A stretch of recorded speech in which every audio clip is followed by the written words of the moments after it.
ሰላም ውድ ቤተሰቦቼ እንኳን ወደ ቻናሌ በሰላም መጣችሁ። ዛሬም በአዲስ ቪዲዮ ተገናኝተናል። የሚያነቁ የሚያበረታቱ መንፈሳዊነታችንን ከፍ የሚያደርጉ ትምህርቶችን አዘጋጅቻለሁ። እስከ ፕሮግራሙ ፍጻሜ ድረስ ከኔ ጋር ከቆያችሁ ብዙ ነገር እንማማራለን። በቀጥታ ወደ ዛሬው መርሃ ግብራችን እንሄዳለን። ትናንትና አንድ እህታችን የምክር አገልግሎት ፈልጋ በሰው አስደውላ እኔ ጋር አግኝታኝ ነበርና ትምህርቴን አዳምጣ አታውቅምና ምከረኝ ብላ መጣች። እና ምንድነው መመክርሽ እስቲ ያልኳት እና እንደዚህ አስቤያለሁ ብላ የራሷን ችግር ነገረችኝ። እና ትምህርቴን ታዳምጫለሽ አልኳት። አይ አላዳምጥም። ለምን ደግሞ አትሰሚው አልኳት። እኔ ወደ እኔ ላኩሽ ሰዎች አዳምጪ አላሉሽም ወይ አልኳት። አይ አዳምጪ ብለውኛል፣ ግን ካንተ ከኦሪጂናሉ ስማ ብዬ ነው አለችኝ። አይ አዳምጪ ያሉሽ ትምህርት ምን አይነት ትምህርት ነው አልኳት። ትምህርት አይደል እንደማንኛውም ትምህርት ነው ማለች። እሱ ልክ ነሽ፣ ግን ትምህርቱን ከሰማሽ በኋላ ቢሆን ደስ ይለኛል። ምክንያቱም እኔ የማስተምረው ትምህርትና አንቺ የምትረጅበት መንገድ ሊለያይ ስለሚችል እንደው እንትን ባይሆን ደስ ይለኛልና ዝም ብዬ ባላማክርሽ ደስ ይለኛል አልኳት። አይ ግድ የለም እኔ ሐሳብን መስማት የፈለኩት አለችኝ። ከዛ እሺ ጥያቄሽ ምንድን ነው አልኳት። ጥያቄዋን ጠይቀችኝ፣ መለስኩላት። ኦዲዮ ላይ እኔ ጋር ኦዲዮ ላይ ስላለ ነው እሺ የምነግራችሁ። አሁን ማወጣው ስለሆነ ነው። ትጠብቃለህ ከፊታችን እሷም ትጠብቃለች። እና የምጠይቀኝ ጥያቄ ግን ኒውትራል ሆና ነው የሚመስለው። እኔ ይኸውልህ ትምህርትን ባላዳምጥም ግን እንደዚህ አይነት ነገሮች ምናምን ሐሳቦች አሉ ምናምታችና ሳትሰሚው ትምህርቴን እኔን እንዴት ልታቂኝ ትችያለሽ? ቲክቶክ ላይ ይመጣልኛል። ቲክቶክ ላይ እኮ እኔ አልለቅም። ይኸው ግቢና ቲክቶኬን እዩ። ከለቀኩ ራሱ 3 ወር 4 ወር ሆኖኛል። እና ተማሪዎቼ ናቸው ቪዲዮን የሚለቁት። ሙሉ ትምህርቱን ሲያዳምጡት የገባቸውን ነገር ነው ቆርጠው የሚለቁት። አንቺ ደግሞ የሰማሽው የተቆረጠ ቪዲዮ ነው። ለምን ሙሉውን ገብተሽ አታዳምጪም ስላት ዩቲዩብ አለህ እንዴ ነው ያለችኝ። ከዛ አዋለኝ ምንድነው የሚያሽ እኔ ጆርናሊስት ጋዜጠኛ ነገር ነኝ ምናምን አለችኝ። እኔም ገብቶኛል። ሪከርድ እያደረግሽ እንደሆነ እረዳለሁ። ያው እኔም ደግሞ ሪከርድ እያደረኩሽ ነው ስላት ደነገጠች። እና ታዲያ በጋዜጠኝነት ደረጃ እንኳን አንዲት ሴት ኢንተርቪው ለማድረግ የሆነን ሰው ወይም ደግሞ ለመጠየቅ ስትመጣ እንዴት ዩቲዩብ እንኳን እንዳለው ያ ሰባኪ እንዴት ማወቅ ያቅታታል? እንዴት አታውቅም? አንቺ ጋዜጠኛ ማለት እኮ ቀላል አይደለም እኮ ትልቅ ሙያ እኮ ነው። ኢንፎርሜሽኖችን በሙሉ ከሁሉም በኩል ከዚህም ሰብስቦ ምን የሚያደርግ ነው? መረጃ የሚሰበስብ ነው። ከዛ በኋላ ሲጠይቅም ከዛ መረጃ ይጠይቃል፣ ሲወያይም ደግሞ በዛ መረጃ ይወያያል። እንዴት አልኳት። እንዲያውም ጋዜጠኛ አይደለሽም አንቺ ከማህበረ ቅዱሳን ተልካሽ ነው የመጣሽው አልኳት። የእውነት ነው የምላችሁ እርግጠኛ ነኝ አልኳት። ከዛ ስሟን ነግራኝ ስለነበር ቲክቶክ ላይ ገባሁ ነች። እና ከድርጅቱ ተልከሽ አይደለም የመጣሽው። ከድርጅቱ ቢሆን ኖሮ የምጠይቅኝ ጥያቄ የእውነት ነው የምልሽ ወይ እዚህ እኔና አንቺ ቆመን እንድንወያይ ሳይሆን የምታደርጊው የነበረው የበሰለ ነገር ትጠይቅኛለሽ። ከዚህም ከመጡ አይቀር በስለው ነው የሚመጡት። ስለማይመጡ ነው ዝም የሚሉት። እና ይሄ የግል ሐሳብሽ ነው። ለምን ሪከርድ እንደምታደርጊኝ ግን ብትነግሪኝ ደስ ይለኛል። እኔም ሪከርድ አድርጌሻለሁ። ስንፍናሽን ስለተናገርኩኝ እርግጠኛ ነኝ ሄደሽ ይሄን ቪዲዮ አትሰሪበትም። ለምን ትምህርቴን አላዳመጥሽም፣ ምንም ነገር አላደረግሽም። ስለዚህ ምንድነው ሲለምለው ሪከርድ የምታደርጊኝ አልኳት። አየው ለምን መሰለህ እኔ አው ልክ ነው በእርግጥ እኔ አባል ነኝ፣ ግን በጣም ከባድ ችግር አለብኝ እኔ ራሴ ከባሌ ጋር ሰላም የለኝም እንደዚህ ምናምን ብላ ለካ ከብዷት ነው በቃ ተቸግሮ ነው ተሳቃ ነው። ከኔ ጋር በመታየቷ ራሱ ግራና ቀኝ ታያለች። ምን ትላለች? እኔ አብረን በመቆማችን አፍራብኝ እኮ ነው ከሱ ጋር ታይተሻል እንዳትባል አየንሽ እንዳይሏት። በዚህ ልክ እንዴ የምናስተምረው ትምህርት የእግዚአብሔር ቃል እኮ ነው። አንቺ ምን ነካሽ እንዴ? ገብተን ስጋ ወደው የምንቀበል ልጆቻችን የምናቆርብባት ቤተክርስቲያን ያለችን የክርስቶስ ደም ይፈሰሰልን እኮ እኛም የእናንተ እህትና ወንድሞች ነን እኮ። ምንድነው በዚህ ልክ መሸማቀቅ? ምን ለማህበር ነው የምትጨነቂው ወይስ ለሃይማኖትሽ ነው የምትጨነቂው? እንዴት ነው ለምን የትኛው ክራይቴሪያ ነው የምትጨነቂው አልኳት። እስቲ ግድ የለሽም ሪላክስ አድርጊ ፈታ ብለሽ እስቲ አዳምጪኝና ከዛ የእውነት የምነግርሽ ነገር ካልገባሽ ከአሁን በኋላ ትደውይልኝ አልኳት። እሺ አለች። ኮፍያሽን አድርጊው፣ ስካርፕ አድርጊ፣ መነጽርሽን አድርጊና ፊትሽን ሸፍኝ ነፃነት እንዲሰማሽ አልኳት። በደንብ ልታዳምጠኝ አልቻለችም። እናንተ እሺ አለችኝ። ስካርፓን ጠመጠመች፣ መነጽሯን አረገች፣ ኮፍያዋን አረገች። ከዛ አዳመጠችኝና ባሏ ላይ ያለውን ችግር እሷ ጋር ያለውን ችግር እያንዳንዱ ነገር ነገርኳት። ታሪኳን ከነገረችኝ በኋላ ማለት ነው ሁሉ ነገር ነገርኳት። ከዛ ከምን እንደመጣ ኢቭን መሪጌታ ደብተራ የሆነ ጓደኛ ነበረው የሚለው ነገር በኋላ ላይ ነው ያመጣችልኝ። እንዳይወርሽ እንግዲህ እዛ እናንተ ጋር አገልጋይ ከሆነ ባለቤትሽ እንደዚህ ጓደኛ ከነበረው እንደዚህ ከነበረው በትዳራችሁ ሊቀና ይችላል። ሚዜያችሁም እንደዚህ ከነገረችኝ አንፃር በኋላ እየገመተች እየጠረጠች ስታወራኝ በጣም የደነገጠችው ማለት ከአይምሯ በላይ ሆነባት። እውነት መተት እኛ ቤት ያረግብናል ምን አድርገንኛ ምናምን ብላ እልህ ውስጥ ገባች። ምንም ባታረጊም ሰይጣን እናንተ ቤት ይመጣል። ቅናት፣ ተንኮል ፈልጎ ሰይጣን እናንተ ቤት መምጣት አይቀርም አልኳት። ደህና ደሩ ብሎ ጻፉ እና የእውነት ነው የምልሽ አሁን ገብተሽ ዛሬ ሆኖ የጸሎት ቤት ስሪ ባልሽ ላይ ከዛ በኋላ ያለውን ለውጥ ንገሪኝ አልኳት። እና አሁን ላይቭ ልገባ እናንተ ጋር ላይቭ ልገባ ስል ደውላልኝ ነበረ። መምህር አለችኝ። አቤት አልኳት። ባለቤቴ ነግሮ ነው መጣለች። ዛሬ ነው ጸሎት ክፍሌን የሰራሁት ዛሬ ተቆጥቶ መጣለች። ጓሮ ሆኜ ነው ማዋራህ አለችኝ። በጣም ደነገጠች። ምን አልኳት። እኔ እንጃ እንደዚህ ጭራሽ በዚህ ባህሪ አይቼው አላውቅም። ተይ እባክሽ ምናምን እየተመናጨቀ ነው የገባው። ዛሬውኑ ችግር ገጥሞታል፣ የሆነ ችግር ገጥሞታል ስራ ቦታ ላይ ይመስለኛል። እና እንደዚህ ሆኖ አያውቅምና በስልክ እየተጨቃጨቀ ነው ቤት ውስጥ አሁን እያወራ ነው አለች። ምንም ነገር እንዳትፈሪ ተጀምሯል ማለት ነው አልኳት። በጣም ይገርማል። ሆኖ የማያውቅ ሰው ሆነ። ይሄ ለሷ ትልቅ ምልክት ነው። ገባት ማለት ነው። ይሄ የሚያሳየው አልኳት። እኔ አሁን ምን መቁጠሪያ ሰጥቼሻለሁ አልኳት። አልሰጠኸኝም። ምን አይነት ትእዛዝ ነው ያዘዝኩሽ? በቃ ስገጂ ነው ያልከኝ አለችኝ። በቃ ጀምር ያልኳት። አሁን እንግዲህ ነገ ከነገ ወዲያ ደግሞ ምን ሰማውን ደግሞ እናያለን። እንፋታ እስኪላት ድረስ ምን ሊመጣ ይችላል። ከዛ መምህር ተስፋ ያፋታት ጸሎት ክፍል ስለሰራች እንፋታ ስላላት መምህር ተስፋ ያፋታት ደግሞ ሊሉ ይችላሉ። እሷም በዚህ ልክ ኮንፊደንስ ኖሯት ስለምትሄድ ማለት ነው። አጅሬው ሲጋለጥ እንደዚህ ነው የሚጀምረው። ምናልባት ባለቤቷም እዛ ውስጥ ተሳትፎ ሊሆን ይችላል። እሷም በመስተፋቅር አግብቷት ሊሆን ይችላል። ላታቅ ትችላለች። ይሄን ጓደኛውም የሱ የባሏ ጓደኛም ደግሞ ታንሶበት ሊሆን ይችላልና አሁን ቤተክርስቲያን ከባድ ትኩሳት ውስጥ ነች ያለችው። እጅግ ከባድ ትኩሳት ውስጥ ነች ያለችው። የትኩሳቷ ምንጭ ግን ማን ናቸው? አገልጋዮች ናቸው። ሃይማኖታችሁን ልክ እንደነ ማንቸስተር ዩናይትድ፣ አርሰናል የምትመለከቱ ሰዎች ግን በጣም ነው የምታስቁኝ። ባይዘወይ ኮመንት ስር እየገባችሁ እስልምና ይሻልሃል ና ወደ እስልምና ብቻ ነው ትክክለኛው እንትን ፕሮቴስታንት ብትሆን ነው የሚሻለ ወይም ደግሞ ኢየሱስን ተቀበል ማርያም ነው እንትን የምትሆነው ምናምን እያላችሁ እምነታችሁን ልክ እንደነ ኳስ ጨዋታ የምትመለከቱ ሰዎች ታሳዝኑኛላችሁ። በጣም አልገባችሁም ማለት ነው። እምነት አልገባችሁም። አያችሁ እናንተ አንድ ሰውን ማሳመንም ከፈለጋችሁ ወደ ራሳችሁ ሃይማኖት እንዲመጣ በእውቀት በተሞላበት መንገድ፣ ስርዓት በተሞላበት መንገድ ሀሳባችሁ ሌላ ሰው ላይ ጫና ሳታደርጉ በትክክል በስነ ስርዓት በቃ ስለ ሃይማኖታችሁ መናገር፣ ለምን እስልምና እንደመረጣችሁ፣ ለምን ኦርቶዶክስ መሆን እንደመረጣችሁ፣ ለምን ክርስቲያን ወይም ደግሞ ፕሮቴስታንት መሆን እንደመረጣችሁ በስነ ስርዓት ማስተማር። አያችሁ ሁላችንም እውቀት በተሞላው መንገድ ማስተማር ስንችል ሌላ ሰው ላይ ጫና ማሳረፍ እናቆማለን። ጫና ማሳረፍ ነው በቃ የተሳሳተው የኔ ሃይማኖት ነው ልክ ያንተ ሃይማኖት የተሳሳተ ነው የኔ ነው እንደዚህ ያስጠላል በጣም። ገባችሁ አይደል? እኛ ደግሞ ማወቅ ያለብን ልዩነታችን ነው አንድነታችን። ላይክ ስሙኝ የምላችሁ ደግመዋለሁ። ልዩነታችን አንድ ያደርገናል። ልዩነታችን ውበታችን እንደሆነ ማወቅ አለባችሁ። ኦርቶዶክስ፣ ሙስሊም፣ ፕሮቴስታንት ሌላ ሃይማኖት ሊኖር ይችላል አንድ ያደርገናል። ምክንያቱም በቃ ለየት ያለ ነገር ነው የምናገኘው። እንደውም ሌላ ሰው ላይ ጫና ከማሳረፍ አንድ ኦርቶዶክስ የሆነው ወንድማችን እንጠይቀው እስኪ ለምንድነው ኦርቶዶክስ የሆንከው? ኦርቶዶክስ እንድትሆን ያደረገ ነገር ምንድነው? ስለ እምነት እስኪ አካፍለኝ፣ ስላንተ ልወቅ። ሙስሊም ከሆነ ደግሞ እንደዛው እንጂ ጫና ማሳረፍ እንተው። ይህ እግር ኳስ ጨዋታ አይደለም። ማንቸስተር ይበልጣል አርሰናል ይበልጣል አይነት ሙድ ማጫወት አቁሙ። ይሄ አላዋቂነታችሁ በጣም ያሳያል ማለት ነው። ገባችሁ አይደለ? ስለዚህ እንከባበር ባለን ሃይማኖት። ኢትዮጵያ እንደዛ ነው የምታምረው የምትሸበርቀው። በሃይማኖት ብቻ ሳይሆን በብሔርም ለራሱ ማለት ነው። አንድ ብሔርን አውድቀህ ራስን ከፍ ለማድረግ ስትሞክር ይህ የሚያሳየው ያንተ አላዋቂነት ነው። አይምሮ እንደማይሰራ ነው የሚያሳየው። ሁሌም ራሱን ከፍ አድርጎ ሌላ ሰው ዝቅ የሚያደርግ ሰው የወደቀ ሰው ነው። ባይዘወይ የወደቀና በቃ ያልተማረ እውቀት የሌለው ምንም ማለት ነው። ተረዳችሁኝ አይደል? ስለዚህ ጫና አታድርጉ ሌላ ሰው ላይ ወደ ሃይማኖታችሁ እንዲመጣ። ኦርቶዶክስ ሁኑ፣ ሙስሊም ሁኑ፣ ፕሮቴስታንት ሁኑ፣ ኤኒቲንግ በቃ በእውቀት ግን አስተምሩ።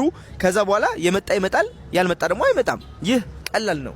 ግን ስንት ዓመት ተሸከምክ ታቦት? 6 ዓመት የተሸከምከው? በቋሚነት ማለት ቄስ ስትሆንና አንድ ቦታ በተለይ ስትሰራ መሸከም አለ። እኔ እንደውም ማረሳው ቀድሼ አስተምሬ ቄሶች የሆነ ስራ ምናምን ሲኖርባቸው ይሄዳሉ። እንደውም በዚህ አጋጣሚ አንዱን አስቂኝ ነገር ብነግር እየቀደስን አንዳንዴ አሁን እዚህ የተለመደው 5 ቄስ ወይ 10 ቄስ ታያለ አንድ ቦታ ላይ አንድ ደብር እና በዋናነት 2 ቄስና 3 ዲያቆን ነው በሚሽን የሚቀድሱት ማለት ነውና አሜሪካ ግን እጥረት ስላለ አንድ ቄስ ለብቻው ሊቀድስ ይችላል። ለብቻው የ2 ሰዓት ቅዳሴ ትንሽ አጠር እናረገውና 30 እናረጋለን። አንዴ እንደውም በማሳጠር ተከስሻለሁ ቅዳሴ በማሳጠር አሳጠረን እና ያን ሁሉ 2 ሰዓት ለብቻዬ እንዴት ልበል ብዬ ምረት አድርገውልኝ ነው የቀጠልኩት። እና እየቀደስን አንዱ ቄስ ከኔ ጋር እየቀደሰ ኡበር የጀመረ ሰሞን አልጠራም፣ ኡበር ጠራ።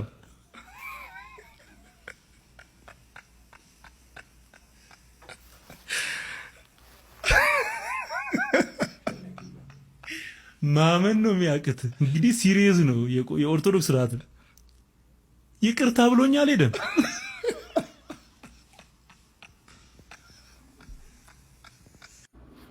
እኔ የፖለቲካና የሃይማኖት ላይ በፍጹም መናገር የማልወድ በቃ ሃይማኖትና ፖለቲካ የግል ነው ብዬ የማስብ ሰው ነኝ። ግን ዲስ ዴይስ ሚዲያ ላይ የማያቸው ነገሮች ከባህልም ከወግም በቃ የሰውን ባውንደሪ እየጣሱ እና ይሄ መከባበርን የማያሳዩና በጣም የወረዱ ነገሮች ናቸው። እኔ ጨዋን ያሳደገኝ ነኝ። አልሳደብም፣ አልናገርም። ሁላችንም እዛ ቦታ ላይ መድረስ የለብንም። ግን ዋት አይ ነው እግዚአብሔር ከሰጠኝ ጸጋ ብዬ የማስበው ነገር ምንድነው የጄኒዩን ያልሆነ ሰው እንደዚሁ በመልኩ አይቼ መለየት እችላለሁ። which is በቃ ፌክ ስማይል እና ትክክል ያልሆነ ነገር የሚናገር ሰው በኋላ ሲገባ የሚጸጽተው አለ አይደለ? ለምንድን ነው እንደዚህ ያልኩት ብሎ የሚያስብ ሰው አይነት እንደዛ አይነት ፉል እንትኑ እንደዛ ነው የሚመስለው። እና ፕሊስ ባውንደሪያችንን ባንነካካ ጥሩ ነው። ብዙም ማለትም አልፈልግም፣ ግን ይሄ የሰውን ክብር የሃይማኖቱን ድንበር ሁሉንም ጥሶ የሄደ ነገር ነው እና ፕሊስ ትክክል አይደለም፣ በፍጹም ትክክል አይደለም። ፕሊስ ማለት ማይክና ካሜራ ስንይዝ እኮ አሁን ይሄ በልበል የሚል መንፈስ አለ አይደል? እሱ ነው እንጂ የሚያስወራው እንደው ከቀልባችን ሆነን የምናወራው ነገር አይደለም።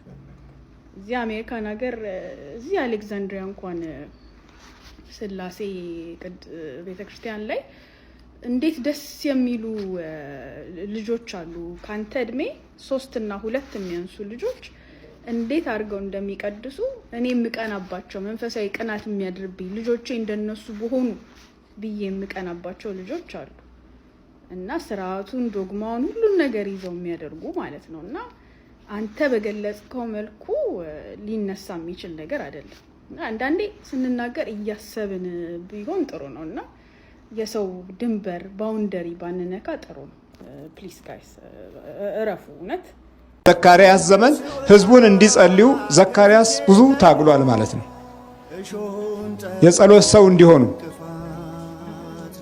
ዛሬ እኮ መስገድ ስትጀምር ተው ባክህ ዛሬ አይሰገድም ይልሃል። ግን ሰኞና ማክሰኞ ስገድ ብሎ አያውቅም። ግን አይሰክትም የሚለውን መልእክት ለማስተላለፍ በጣም ብዙዎች ፈጣኖች ናቸው። ለጌታ ያልተሰገደ ለማን ሊሰገድ ነው?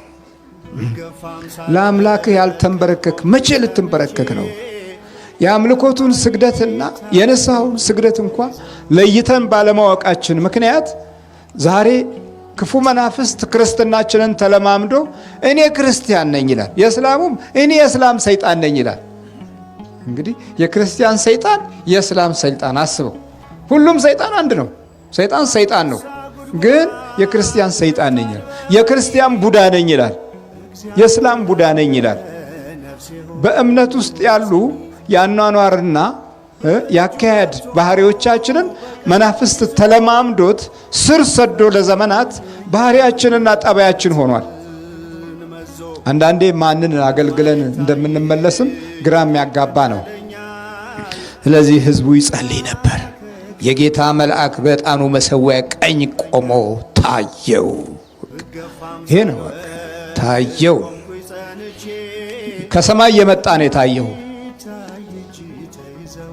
አስቸጋሪ በሆነ ዘመን ውስጥ በሄሮድስ ዘመን ውስጥ የጌታ መልአክ መጣ። ምድራዊ አሰሳ ብዙ የእውቀት ዘርፎች ገና ሀ ብሎ በሚጀመር ዘመን ውስጥ የሳይንስ ርዕዮተ ዓለም በሄሮድስ እጅ ውስጥ በነበረበት ዘመን ውስጥ የጌታ መልአክ መጣ። ለሚታየው ታየው፣ ላልታየው አልታየውም። ይሄ ሌላ ዓለም ነው። ለሚታየው የሚታየው ነገር ያለው በቃ። አሁን ብዙዎቻችን መንፈሳዊውም ነገር አይታየንም። ዓለማዊው ነገር ብቻ ነው የሚታየን። በመንፈሳዊው መንፈሳዊ ነገር አይታየንም። በዓለማዊ ዓለማዊ ነገር ነው የሚታይ። በእያንዳንዱ በዓይናችን ላይ ባረፈው አሻራ ምክንያት ችግሮቻችን የዛኑ የዓለሙን ነገር እንዳስተጋባ ይኖራል። መንፈሳዊ እይታ ውስጥ ዓይናችን ውስጥ መንፈሳዊ እይታ የለም። አሁን ከዚህ ስንወጣ እስጢፋኖስ ቤተ ክርስቲያን አየን። አዎ ጥሩ አስቀደስን። አዎ መልካም ቆንጆ። ግን ያሉት ብዙዎቹ ሰዓቶች ዓለምን የምናይበት ነው። ዘመኑን የምናይበት ነው። ጊዜውን የምናይበት ነው። ኑሯችንን የምናይበት ነው። ጎረቤቱን የምናይበት ነው። ቤተሰቡን የምናይበት ነው። እዛ ውስጥ ያሉት ክፋቶችም አብረው ይታዩናል። በክፋቶቹ ልክ ደግሞ ባየነው ልክ ደግሞ መናፍስት ይስቃሉ፣ ይደሰታሉ፣ ይረካሉ። እዚህ የጌታ መልአክ ታየ። ለሄሮድስ አልታየም፣ ለቤተ እግዚአብሔር ታየ። ከዓለም የምንለየው ከሰማይ ኃይላት ጋር ያለን ግንኙነት ነው። ከዓለም መሪዎች፣ ከዓለም ፈላስፋዎች፣ ከዓለም ታላላቅ ነገስታቶች፣ ከዓለም ሳይንቲስቶች የምንለየው የምናየው የተለየ ኃይል እንዳለ መኖሩን ስናቅና ስናምን ነው። ይህም በአገልግሎትና በአምልኮት ውስጥ ነው። ከዛ ውጪ ግን እነሱ የሚያዩትን ብቻ የምናይ ከሆነ ተስፋችን እነሱ ላይ ብቻ ይሆናል። ተስፋችን ሐኪሞች ላይ ብቻ ይሆናል። ተስፋችን መድኃኒቶች ላይ ብቻ ይሆናል። ዘካርያስ የማይታየውን አየ። የለም እያሉ የነበሩት አሁን አሉ። መላእክት የሉም የሚሉ የነበሩት አሁን አሉ። ለዚህ መልአኩ በቀኝ በኩል ጳጉሜ ትቅር ይል የነበረው ሰው ምን አይነት ሰው ነው? በቀኝ ፕሮቴስታንት እምነት ተከታይ ነው። የቀኝ ገዢዎች ሃይማኖት ተከታይ ነው። ሌላ አይደለም። ቀኝ ገዢዎች ናቸው ይህን እያደረጉ ያሉት። ኢትዮጵያ እንደዚህ የምትባል ሀገር ሰርቲ መንዝስ ኦፍ ሰንሻይን ምናምን አንጀታቸው ነው የሚቃጠለው። ኢትዮጵያዊ ሲባል ይበሳጫሉ። አይተህ ከሆነ የአፍሪካ ህብረት ሲመሰረት የመጀመሪያ ጊዜ አፍሪካን ዩኒየን በፊት ኦኤዩ ነው የሚባለው፣ ኦርጋናይዜሽን ኦፍ አፍሪካን ዩኒቲ ነው የሚባለው። አፍሪካ ነፃ ሲወጡ መጀመሪያ ያደረጉት ምንድነው? የኢትዮጵያን ባንዲራ ነው የወሰዱት። የነፃነት ተምሳሌ ስለሆነ አይተህ ከሆነ ጋናዎች ቀይ፣ ቢጫ፣ አረንጓዴ ያደርጋሉ። ሌሎች አረንጓዴ፣ ቢጫ፣ ቀይ ነው አብዛኛው። ምክንያቱም የነፃነት ተምሳሌት ነው። ይህ ስለሚያበሳጫቸው ባንዲራው ላይም ጦርነት አላቸው። ቀኝ ገዢዎቻችን ኢትዮጵያኖች አላልኩ፣ ቀኝ ገዢዎቻችን ናቸው። ይህንን ፈረሶች አሏቸው እዚህ ሀገር ላይ ያሳደሩባቸው እና ኢትዮጵያ የሚባለው ነገር ራሱ ስፒሪት ነው፣ ያበሳጫቸዋል። ምክንያቱም ኢትዮጵያዊነትን ከመጽሐፍ ቅዱስ መለየትም አትችልም፣ ከኢትዮጵያዊነትም መለየት አትችልም። ከእውነታውም ደግሞ ገሸሽ ማድረግ አልተቻለም። እንደውም በሚገርም ሁኔታ ሱዳን እጆቿን ወደ እግዚአብሔር ትዘረጋለች ብሎም ጽፈዋል። አዎ ማለት ኩሽ የሚለውን ቃል ሲተረጉሙት አባቶቻችን ሰባው ሊቃናት ኢትዮጵስ ማለት እንግዲህ ፊቱ የተቃጠለ ቢሉም አንዳንዶች ኤድዋርድ ሉንዶርፍ ደግሞ አይ አብርሆት ነው ብሎም ተናግረውታል። ዞሮ ዞሮ ስለኔም ኢትዮጵያ ሳይሆን እንትኑ ኩሽ የሚለው ኢትዮጵያ ይላል እና ኢትዮጵያ በመጽሐፍ ቅዱስ ብዙ ጊዜ ተገልጣለች። ኢትዮጵያ እቺ ያሆናለች አይደለችም። ሱዳን ዊል ሬዝ ሄር ሃንድስ ቱ ጋድ ይላሉ። ሱዳን እጆቿን ወደ እግዚአብሔር ዘርጋለች ብለው ነው መጽሐፍ ቅዱሳቸው ላይ የጻፉት። በእርግጥ ቅዱስ ሲኖዶሳችን ባይብሊካል ኩሽ የተባለችው ኢትዮጵያ ናት ብሎ ቅዱስ ሲኖዶስ ውሳኔ ወስኖ ለዓለም አሳውቀዋል። የሚገርም ኢትዮጵያን ራሱ ኢትዮጵያ ብሎ መጥራት እንደማይፈልጉ የምታውቀው የመጀመሪያ አፄ ኃይለ ሥላሴ ናቸው። ዓለም ከአፍሪካ የመጀመሪያ ሰው በዚህ በሊግ ኦፍ ኔሽን ላይ የተሳተፉት። አቢሲኒያ ምናምን ያሉት ኖ እኛ ኢትዮጵያ ነን ያሉት። አቢሲኒያ ማለት ይፈልጋሉ። ኢትዮጵያ የሚለው እንኳን ያናድዳቸዋል። ባንዲራው ያበሳጫቸዋል። ይሄን ደግሞ እያስተማረች ያለች ኢትዮጵያ ቤተክርስቲያን ናት። ሌላ ነገር ውስጥ ነው የሚያገናኙት። ከኦርቶዶክስ ጋር ነው የሚያገናኙት፣ ከሰሜኑ ጋር ነው የሚያገናኙት። በጣም ይገርማል። እና ዛሬ የምታዩ ፕሮቴስታንቶቹ አይዲዮሎጂ ሰሜንን ለኢየሱስ እንዴ አደባባይ ኢየሱስ አለ እዛ መካነ ኢየሱስ የሚባል ቤተክርስቲያን ያለው እዛ እኮ ነው። መልካ ኢየሱስ የደረሱ ሰዎች የሚኖሩበት ሀገር እኮ ነው አይደለም። እኛ መልካ ኢየሱስ እኮ ስንደርስ ምንድነው ኢየሱስን እናውቀዋለን ስንል ከራስ ፀጉሩ እስከ እግር ጥፍሩ እኮ ነው። ሰላም ላጽፋረ እግር ቀያልን አይደለም እንድምንድን በጣም እኮ ይደንቀኛል። ፀጉሩን የምታመሰግን ቤተክርስቲያን ውስጥ እኮ ነው ያለነው። እና ኢትዮጵያ ቤተክርስቲያን ራሱ እንዳው እያንዳንዱን አካላቱን ቆጥራ እያንዳንዱን ለጣቶች ምስጋና ይገባል፣ ለአይኖች፣ ለሽፋሽፍቶች፣ ለቀራንብቲ ከምናምን ለኩላቲ ከያልን ኢየሱስ ክርስቶስን የምናመሰግን ሰዎች ክርስቶስን አታውቁም ማለት በጣም እና ኢትዮጵያ ማለት ከመቤታችን ከቅድስት ድንግል ማርያም የአስራት ሀገር ነን ከምንናገረው ነገር ጋር አቆራኝተ ነው ማንነታችን አይደንቲቲያችንን አፍሪካን ሊድ የምናረግ ሰዎች እና እነዚህ ጥቁሮቹም እኛን እያዩ ነበረ ትልቅ ስራ የሚሰሩት እና ጦርነቱ ከዚህ ጋራ ነው። ይሄ የአፍሪካዊነት ማንነት መገለጫችን ነው። ምዕራባዊነትን ነው የሚፈልጉት። አንድ ያ ትልቁ ዘፋኝ ማይክል ጃክሰን ቆዳውን እንዳስገለበጠው ጥቁር እኮ ውበት እኮ መጽሐፍ ቅዱስ ምን ይላል? እኔ ጥቁር ነኝ ነገር ግን ውብ ነኝ ነው የሚለው። አንዳንድ ሰዎችም አሉና ምንድነው የሚሉት? ለአፍሪካ የሰጡት አሁን እነሱ ምንድነው ነፃነትን የሰጡት የባንዲራ ብቻ ነው፣ ግን እየገዙን ያለው እነሱ ነው። የምስራች በጣም ደስ ብሎኛል።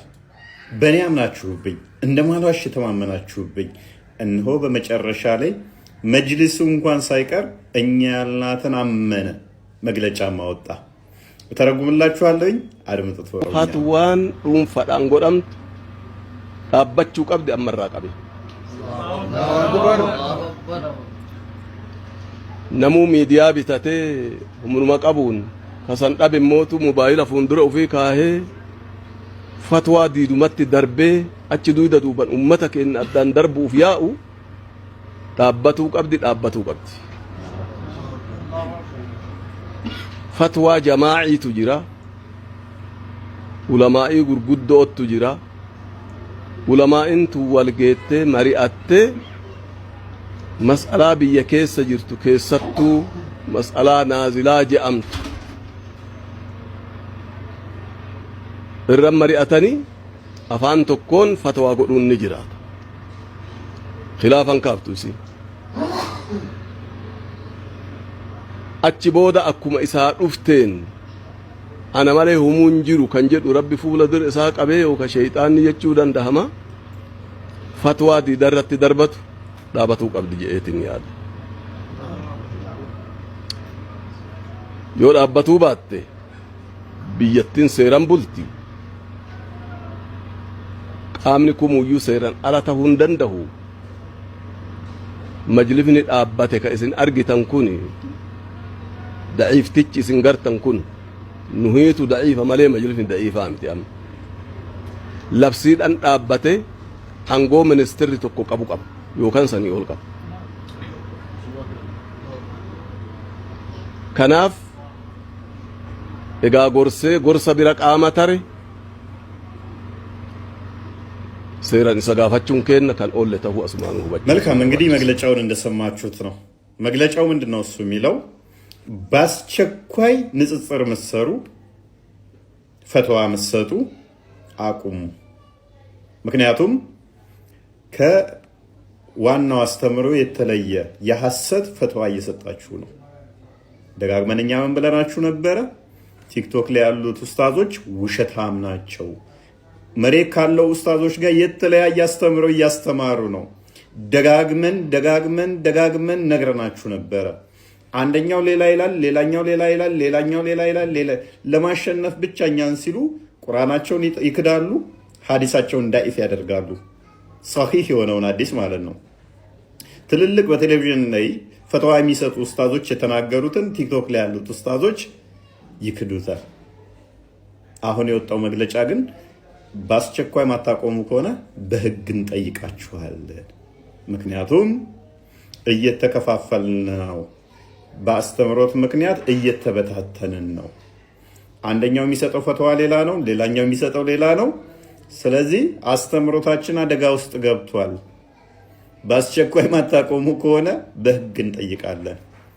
ውድ ሙስሊም እህት ወንድሞቼ እኛ ደጋግመን ምን ብለናቸዋል? ቲክቶክ ላይ ያሉት ወራዳና ውሸታም ናቸው። የዋብያ ኡስታዞች ያለ ውሸት መቆም አይችሉም። በዚሁ የሱፊ ኡስታዞችን እንዲሁም ደግሞ መምህራኖችን ማመስገን ወዳለኝ አትሊስት እነሱ ላመኑበት ባስተምሮታቸው ባልስማማም እንደ ዋብያ ኡስታዞች ውሸታም አይደሉም። መጽሐፍቶቻቸውን አይክዱም። መጽሐፍቶቻቸውን እየካዱ እያታለሉ እያጭበረበሩ የሚያስተምሩ የዋብያ ኡስታዞች ናቸው።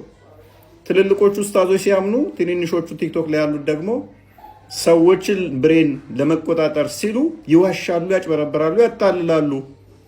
ነገር ግን ይሄንን ግጭቱን እርስ በርሳቸው እንደሚጋጩ ከኡስታዞቻቸው ጋር ስናሳይ ሙስሊሙ መፍከር እስከስከስ ጀመረ፣ መሰባበር ጀመረ። ይሄ ክፍፍሉ ቲክቶክ ብቻ ሳይሆን በመላው ሶሻል ሚዲያ ላይ ልዩነት አመጣ። መሬት ወረደና በየመስጊድ ላይም ኡስታዝ ከሌ እንዲህ ነው ያለው፣ ኡስታዝ ከሌ እንደዚህ ነው ያለው፣ የማንን እንቀበል የሚለው ክፍፍል መሬት ወረደ። አደጋ ውስጥ ገባ እስልምና። መጅሊሱ መግለጫ ወጣ፣ በአስቸኳይ አቁሙ፣ ካልሆነ አገሪቷ በህግ ነው የምትተዳደረውና በህግ እንጠይቃችኋለን። እፎይ አይዋሽም።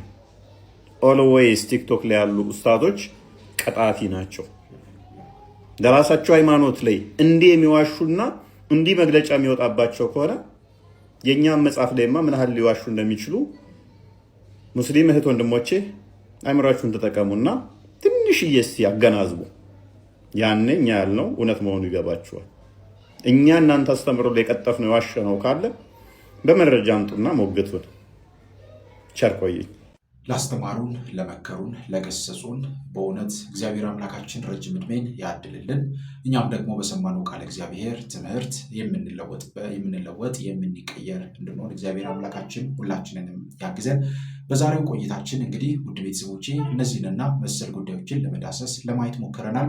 በቀጣይም እንደዚሁ የሚያነቁ የሚያበረታቱ መንፈሳዊ ትምህርቶችን መንፈሳዊ ቪዲዮዎችን ይዤላችሁ እስከምንገናኝ ድረስ የቅዱሳን አምላክ ከሁላችን ጋር ይሁን። በሀገር ውስጥም ከሀገር ውጭም ያላችሁ ኢትዮጵያውያን፣ ኤርትራውያን ቤተሰቦቼ ሰላም እግዚአብሔር ከሁላችሁ ጋር ይሁን እላለሁኝ። እንበርታ፣ እንጠንክር። ይህን ቻናል ለብዙ ሰዎች እንዲደርስ ሁላችሁም አንደኛ ሰብስክራይብ አድርጉ። ቪዲዮውን ሁሌም ስትጀምሩ ላይክ አድርጋችሁ መጀመራችሁን እንዳትረሱ። ለብዙ ሰዎች ተደራሽ እንዲሆን ያግዛልና። ምክንያቱም ላይክ አድርጋችሁ ስትጀምሩ እናንተ ላይክ ስታደርጉት ቪዲዮ ብዙ ሰዎች ጋር እንዲደርስ ትልቅ ሰፊ እድል አለውና ሁላችንም እንደዚህ እናድርግ። እግዚአብሔር አምላካችን ከሁላችን ጋር ይሁን እላለሁኝ። በሀገር ውስጥም ከሀገር ውጭም ያላችሁ ቤተሰቦቼ በያላችሁበት በድጋሚ ሰላም እግዚአብሔር ከሁላችሁ ጋር ይሁን። እንበርታ፣ እንጠንክር። ይቆየን። አሜን።